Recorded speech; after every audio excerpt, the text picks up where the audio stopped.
본 영상은 투자 판단 참고용이며 모든 투자에 대한 책임은 투자자 본인에게 있음을 알려드립니다. 특정 종목에 대한 매수나 매도 추천이 아닙니다. 주식으로 세상 이해하기에 오신 걸 환영합니다. 제가 20년간 퀀트 전략가로 시장을 쭉 지켜보니까요. 참 재밌는 패턴이 반복되더라고요. 뭐냐면 모두가 한 곳만 바라보고 있을 때 진짜 기회는 아무도 안 쳐다보는 곳에서 조용히 싹트고 있다는 겁니다. 요즘 다들 매그니피선트 7 이야기만 하잖아요. 2026년에도 이 거대 기술주에만 모든 걸 걸고 계신다면 글쎄요, 어쩌면 거인들이 먹고 남긴 부스러기를 주워 담고 있는 건 아닌지 한번 생각해 볼 필요가 있습니다. 그래서 오늘은 월스트리트의 진짜 전설이죠. 소형주 투자의 대가 랄프 웬저의 지혜를 빌려서요.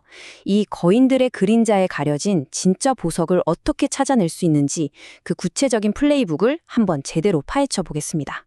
자, 랄프 웬저가 대체 누구길래 제가 이렇게 거창하게 시작하나 궁금하시죠? 바로 이 숫자가 그 답입니다. 16.3%. 이게 뭐냐면요. 그가 1970년부터 2003년까지 무려 33년 동안 운용했던 에이콘 펀드의 연평균 수익률이에요. 이게 얼마나 엄청난 거냐면 복리 계산기로 한번 돌려보세요.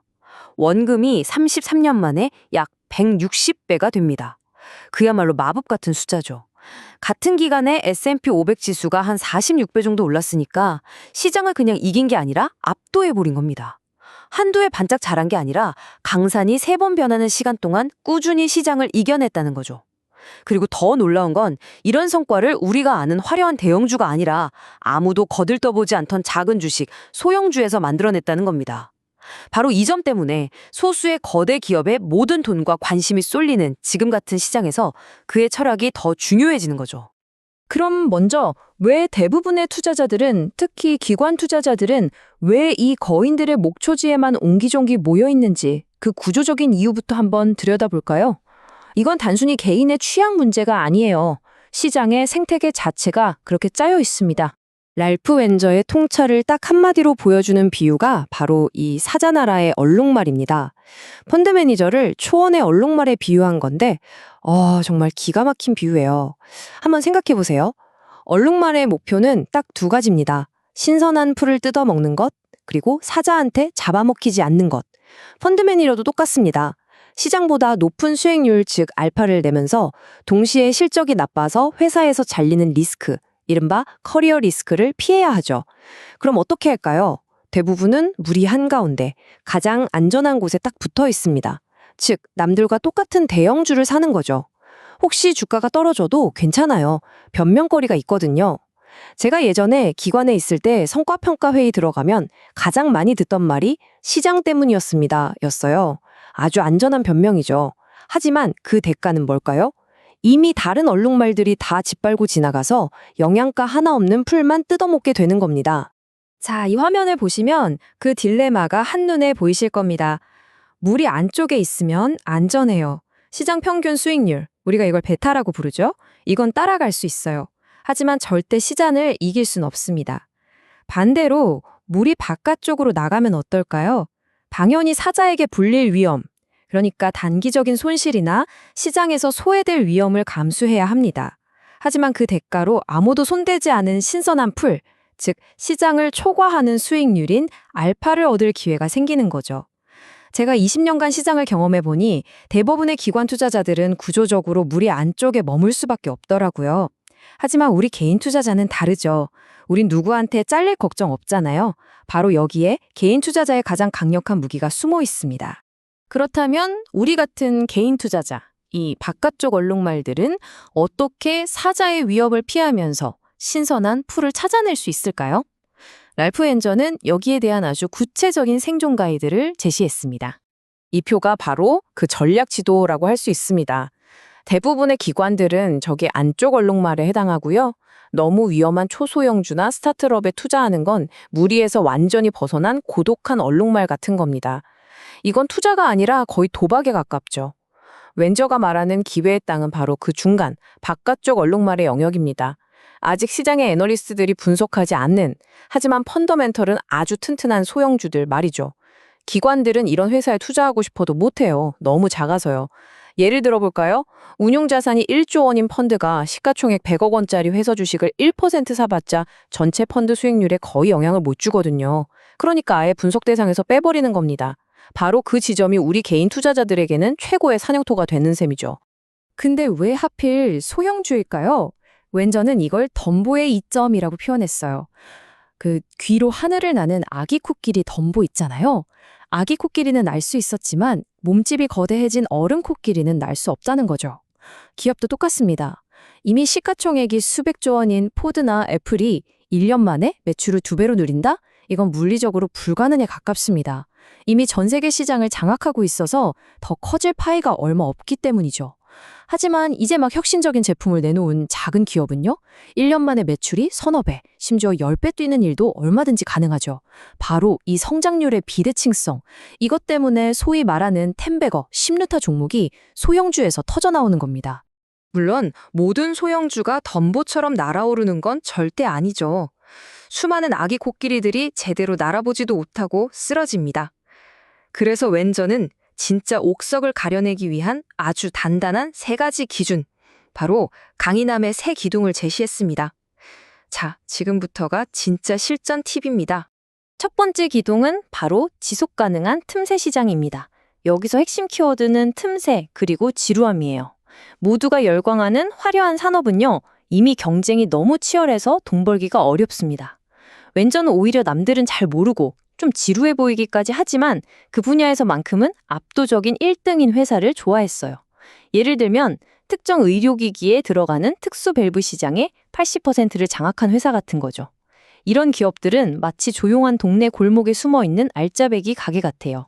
겉은 화려하지 않지만 매달 꼬박꼬박 안정적인 현금을 만들어내는 아주 강력한 경제적 해자를 가진 셈이죠. 두 번째 기둥은 재무적 요새입니다. 소형주는 아무래도 덩치가 작다 보니 경기 침체가 오면 가장 먼저 휘청거리거든요. 그래서 재무적으로 아주 튼튼해야만 살아남을 수 있습니다. 그냥 막연히 부채 적은 회사가 아니고요. 구체적으로 부채 비율이 업종 평균보다 현저히 낮고 영업이익이 이자 비용의 최소 5배 이상은 되는, 즉 이자 보상 배율이 높은 회사를 골라야 합니다. 여기서 제 퀀트 모델이 가장 중요하게 체크하는 지표가 바로 잉여 현금 흐름, 즉 프리 캐시 플로우입니다. 왜냐하면 회계장부상의 이익은 얼마든지 보기 좋게 꾸밀 수 있지만 회사 통장에 실제로 들어오는 현금은 거짓말을 못하거든요. 현금을 못 버는 성장은 그냥 모래성일 뿐입니다. 그리고 마지막 3번째 기둥, 바로 합리적인 가격입니다. 아무리 좋은 기업이라도 너무 비싸게 사면 절대 수익을 낼 수 없어요. 웬저는 GARP, 즉 합리적인 가격의 성장주 투자 전략의 거의 창시자격인 인물입니다. 2021년에 한창 열풍 불었던 메타버스 관련주들 한번 생각해 보세요. 비전은 정말 멋졌지만 너무 비싼 가격에 투자했던 분들은 아직도 힘든 시간을 보내고 계시잖아요. 좋은 기업을 찾아내는 것과 좋은 기업을 싸게 사는 것은 완전히 다른 차원의 문제라는 걸 절대 잊으면 안 됩니다. 바로 이 표가 웬저가 실제로 사용했던 스크리닝 필터의 핵심입니다. 부채 비율은 당연히 낮아야 하고요. 시가총액은 너무 크지도 너무 작지도 않은 딱 적당한 사이즈여야 하죠. 특히 저기 내부자 지분율이 높은 걸 아주 중요하게 봤는데, 경영진이 회사 주식을 많이 들고 있으면 단기 실적보다는 장기적인 관점에서 회사를 키우려는 동기가 강해지기 때문입니다. 주주와 경영진이 한 배를 탄 셈이니까요. 그리고 여기서 가장 중요한 지표, 바로 PEG 비율입니다. 주가 수익 성장 비율이라고 하는데요. 아주 쉽게 말해서 성장률에 비해 주가가 얼마나 싼지를 보여주는 지표예요. 보통 이 수치가 1보다 낮으면 성장성에 비해 주가가 싸다, 즉 성장이 세일 중이다 라고 볼 수 있는 거죠. KRP 전략의 핵심이니까 꼭 기억해 두세요. 자, 지금까지 웬저의 철학을 배웠으니까요. 이걸 이제 가장 뜨거운 테마, 바로 AI 시장에 한번 적용해 볼까요? 웬저의 통찰 중에서 제가 정말 무릎을 탁 쳤던 부분이 바로 이겁니다. 기술 그 자체에 투자하지 마라. 기술이 흘러가는 곳에 투자하라. 이 한 문장이 사실 모든 걸 말해줍니다. 웬저는 이걸 다운스트림, 즉 하류 전략이라고 불렀어요. 어떤 기술 혁명이 일어날 때 그 기술을 직접 만드는 회사, 즉 업스트림 회사가 아니라 그 기술을 활용해서 새로운 가치를 만들어내는 다운스트림 회사가 결국 진짜 큰 돈을 번다는 거죠. 이 트랜지스터 사례를 한번 보시죠. 1950년대에 트랜지스터가 발명되니까 모두가 그 제조사에 열광했어요. 하지만 얼마 안 가서 수많은 회사들이 뛰어들면서 피 튀기는 가격 경쟁이 벌어졌고 대부분은 돈을 못 벌었습니다. 그럼 진짜 대박을 터뜨린 건 누구였을까요? 바로 그 트랜지스터를 가져다가 라디오, TV, 컴퓨터 같은 새로운 제품을 만들어낸 회사들이었습니다. 기술 자체는 시간이 지나면 누구나 쓸 수 있게 되고 가격이 떨어지지만 그 기술을 활용한 비즈니스 모델은 아주 오랫동안 돈을 벌어다 주니까요. 이걸 지금 AI 시장에 그대로 한번 대입해보죠. 현재 시장을 이끌고 있는 엔비디아 같은 GPU 회사는 명백히 업스트림입니다.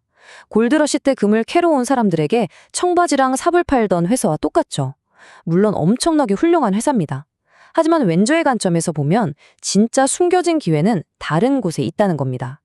바로 저렴해진 AI 기술을 가져다가 자기들 비즈니스를 혁신하는 다운스트림 기업들이죠.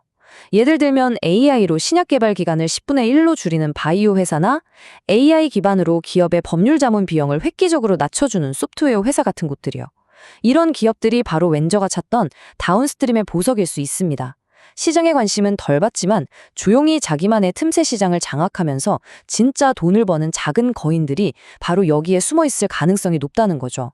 물론 지금 언급한 회사들을 추천하는 건 절대 아닙니다. 왼저의 프레임워크를 적용하면 이런 기업들을 찾아볼 수 있다는 예시일 뿐이에요. 자, 이렇게 좋은 기업을 찾는 법까지 알았다고 해도 마지막 관문이 남아 있습니다. 바로 시장의 변동성을 버텨내는 심리의 문제죠. 제 20년 경험에 비춰보면 결국 투자의 성패는 종목 선택 능력보다 멘탈 관리에서 갈리는 경우가 훨씬 더 많았습니다. 시장의 폭락은 문제의 일부가 아니라 해답의 일부다. 이 말 정말 역설적이면서도 엄청난 통찰력이 담겨 있지 않나요? 대부분의 투자자들은 폭락을 재앙이라고 생각하지만 준비된 투자자에게 폭락은 내가 평소에 눈여겨보던 좋은 기업의 주식을 싸게 살 수 있는 절호의 기회, 거의 선물과도 같은 겁니다. 이건 경제학에서 말하는 리스크 프리미엄 원리와 똑같습니다. 모두가 두려워서 주식을 집어 던질 때 그 위험을 감수하고 주식을 사는 행위에 대한 기대 보상이 가장 커지는 거죠. 제가 2008년 금융위기 때 리먼 브러더스가 파산하던 그날 퀀트 데스크에 앉아 있었는데요. 실시간으로 시장이 붕괴하는 걸 봤습니다. 전광판의 모든 숫자가 피처럼 붉었고 모두가 패닉에 빠져 팔기 바빴죠. 그야말로 공포 그 자체였습니다. 하지만 진짜 역발상 투자자들은 바로 그날 헐값이 된 우량 자산을 조용히 담기 시작했습니다. 반대로 모두가 시장을 낙관하고 환호성을 지를 때는 리스크 프리미엄이 거의 없기 때문에 오히려 가장 위험한 순간일 수 있죠. 군중과 반대로 걸어갈 수 있는 용기, 이게 바로 바깥쪽 얼룩말의 가장 중요한 자질입니다. 왼저는 자신의 평생 투자 경험을 이 5가지 황금 법칙으로 요약했습니다. 첫째, 단기적인 도박이 아니라 장기적인 복리의 마법을 믿을 것. 둘째, 영원한 상승도 영원한 하락도 없다. 모든 것은 결국 평균으로 돌아온다는 것을 기억할 것. 셋째, 소형주는 실패하면 원금 손실로 끝났지만 성공하면 수십 배의 수익을 주는 비대칭적인 옵션 가치가 있다는 걸 이해할 것. 넷째, 너무 좋아 보여서 믿기 힘든 상품은 사기일 가능성이 높으니 항상 경계할 것. 그리고 마지막으로 지금은 실패한 투자 아이디어라고 해도 처음에는 다 그럴듯한 논리가 있었으니 항상 자신의 판단을 의심하고 겸손할 것. 이건 화려한 투자 기법이 아니라 30년 넘게 시장에서 살아남은 대가의 생존 철학 그 자체입니다. 시장이 흔들릴수록 더 곱씹어 봐야 할 지혜죠. 자, 그럼 결론을 내려보겠습니다. 지금처럼 변동성이 크고 시장의 방향성을 예측하기 어려울 때 우리가 가져야 할 가장 좋은 자세는 바로 선별적 축적입니다. 시장이 공포에 빠져 흔들릴 때마다 오늘 우리가 배운 그 3가지 기둥의 기준을 통과한 작지만 강한 바깥쪽 얼룩말 기업들의 지분을 겁먹지 말고 조금씩 꾸준히 모아가는 전략이죠. 이것이야말로 평범한 개인 투자자가 거인들을 이길 수 있는 가장 현실적이고 강력한 방법입니다. 마지막으로 여러분께 질문 하나 드리고 싶습니다. 오늘 랄프 왼저의 이야기를 들으신 여러분은 이 시장에서 어떤 존재로 살아가고 싶으신가요? 남들을 따라서 안전하게 짓밟힌 풀만 막는 무리 속 얼룩말로 남으시겠습니까? 아니면 자신만의 원칙을 가지고 신선한 목초지를 찾아 나서는 용감한 얼룩말이 되시겠습니까? 어쩌면 이 시장의 포식자인 사자가 될 수도 있겠죠. 그 선택은 여러분의 몫입니다. 결국 주식 시장은 미래를 예측하는 점쟁이의 영역이 아닙니다. 끊임없이 변하는 환경에 어떻게 대응하고 끝까지 살아남느냐를 겨루는 생존의 무대죠. 오늘 내용이 여러분의 투자 프레임워크를 한 단계 업그레이드하는 데 도움이 되었기를 진심으로 바랍니다. 구독, 좋아요, 알림 설정 잊지 마시고요. 이상 주식으로 세상 이해하기였습니다.